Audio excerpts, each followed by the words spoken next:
Here's my 30-minute Biko making. Enjoy, everyone.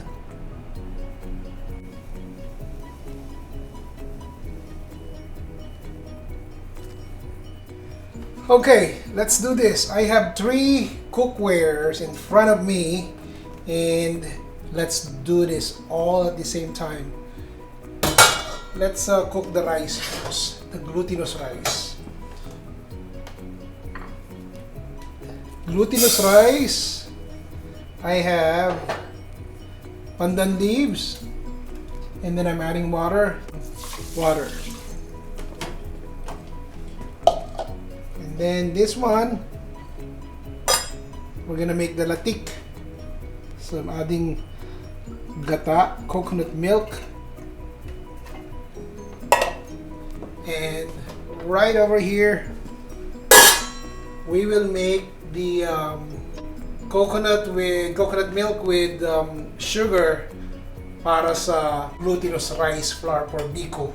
I'm gonna be adding a pinch of salt, again pandan leaves, and vanilla extract if you want to use some. Okay, let's do turn on the heat for the rice, and I'll make it at 10 minutes. And then let's this is for the lattick, and this is for the gata with sugar for the glutinous rice. All in medium heat, everybody. All right, let's do this. Okay, you can see 4 minutes into cooking. Look at the lattick. It's now starting to bubble. Rice is cooking, and also this one is simmering now. So once in a while, do this. You just keep on stirring the lattick, because it will easily rise up and then overflow. So I'm now playing with the heat just to regulate, because I'm a little bit OCD when it comes to my stove. So ayoko nang madumi ang aking nilulutuan in the areas around it. So I'm going to continue doing this, and I'm watching the rice and the sugar and coconut for the rice. Hold on a minute. There's one thing that I am noticing here.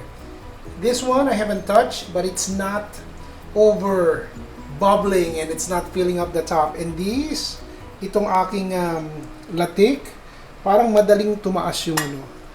The only difference is I added vanilla extract and salt there. And let me see if I would add salt into the lattick.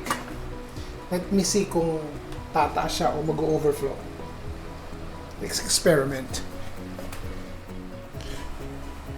So, look at this, guys. 28 seconds and counting. I have not touched anything after I added the salt, and to my surprise, hindi nag-overflow yung coconut milk. Same thing with this. I have not touched it since I put it over heat, and we're still cooking the glutinous rice. 4, 3, 2, 1. That's 10 minutes, right? And let's add another 10 minutes to it.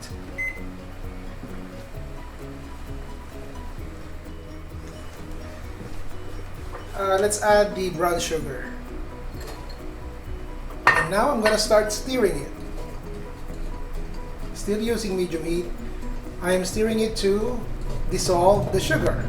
Okay, 13 minutes into cooking the coconut and the sugar. I'm gonna turn up the heat, and I am waiting until the glutinous rice is cooked, and I will combine it both. Meanwhile, I'm still not touching the lattick. Look at this. Amazing. I am going to cover our rice, and I will let it cook. I'm gonna check it once in a while.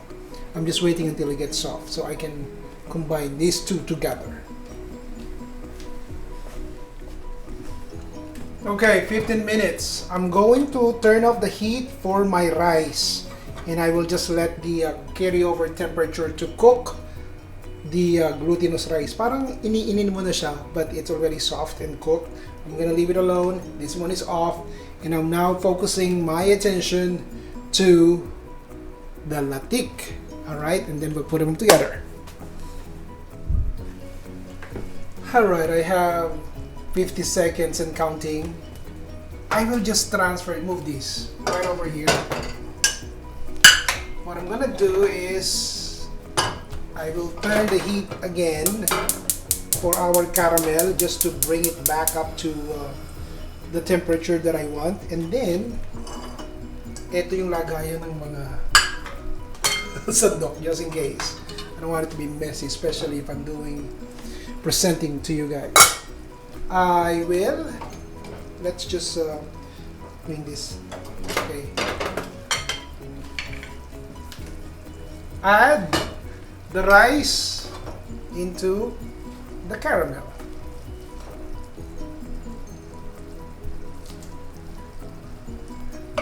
I think it's nice to leave the pandan leaves there to just develop more pandan flavor.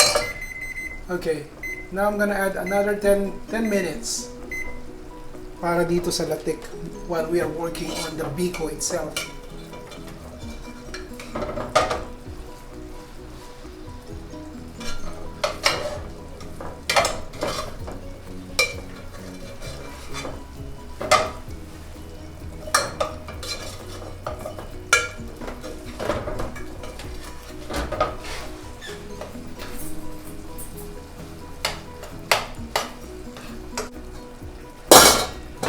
I'm done with these. Now I'm working on our Biko itself and waiting for the lattick to become lattick. I will continue to stir these until it becomes really sticky and pretty much hold a shape. And then we will cool it down, slice it, and put the lattick on top. Meanwhile, this is the lattick or the budbud. Not touching it. Leave it alone. As you continue to stir the rice with the caramel, you will notice that it's now starting to detach itself from the pan at nagiging solid na siya, and then it's becoming to be more resistant. Meanwhile, parang gusto ko na siyang galawin. All this time, I had been using medium heat, everybody, but I decided now, 5 minutes or 25 minutes into cooking the lattick, to just adjust the heat from medium to low and still work on our Biko using medium heat. Look at this. Dapat hindi naninikit sa kaldero or sa wok or sa pan nyo. And it's now coming together. Okay, now it's becoming even more resistant, and pero malinis yung inyong pan, and you just keep on stirring it. Use a wooden spatula if you have, and you can actually stop here if you want, but if you want to if you want it to be more solid, that's okay. That's 30 minutes. Total time 30 minutes. I'm going to turn off the heat sa Biko itself, and let's concentrate on the lattick. Just scraping the bottom, and now it's turning brown. I would advise you not to just touch it. Just leave it alone. After I added the pinch of salt. Wow, something I discovered today. Look at that. It did not overflow at hindi siya tumapon. Alright, you can see oil is now appearing, and still using low heat, everybody, and I will continue to do that. So when you make lattick and not touching it, it goes beyond 30 minutes. But hey, you know what? If you have 3 different kinds of cookware, you can make your Biko all at the same time. Alright? Walang dumi. Ay, meron pala konti. But pretty much, that's it. I'm gonna wait until the coconut curd becomes more solid and oil is extracted and produced, and then I'm gonna put them together. Actually, I can just serve it here if I want to. But since I'm presenting this to you guys, medyo gagandahan ko naman ng presentation. But if kayo lang kakain, what you do is just flatten this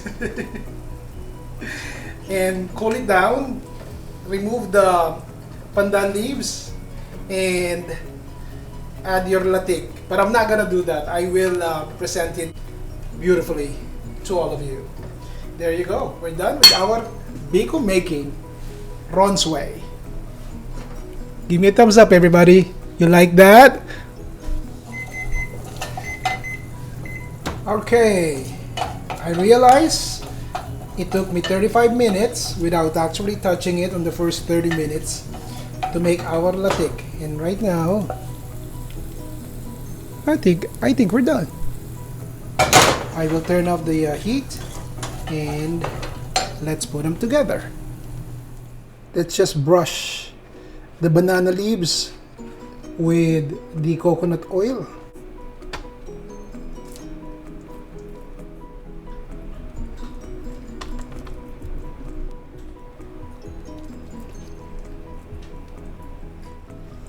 And just flatten the top. I'm using a metal spatula that I spray with cooking spray so it won't stick kasi madikit talaga siya. So I'm just gonna do this. As you can see, matigas na siya. Just make sure it's even, so when you slice it, it comes out beautifully and even.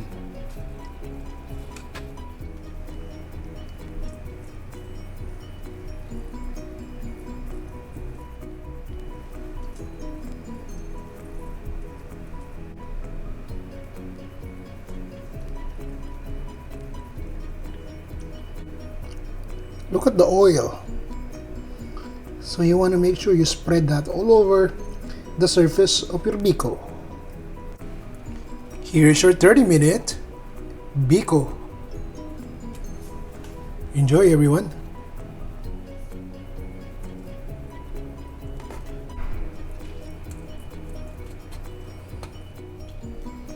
Here is my 30-minute Biko making. Enjoy, everybody.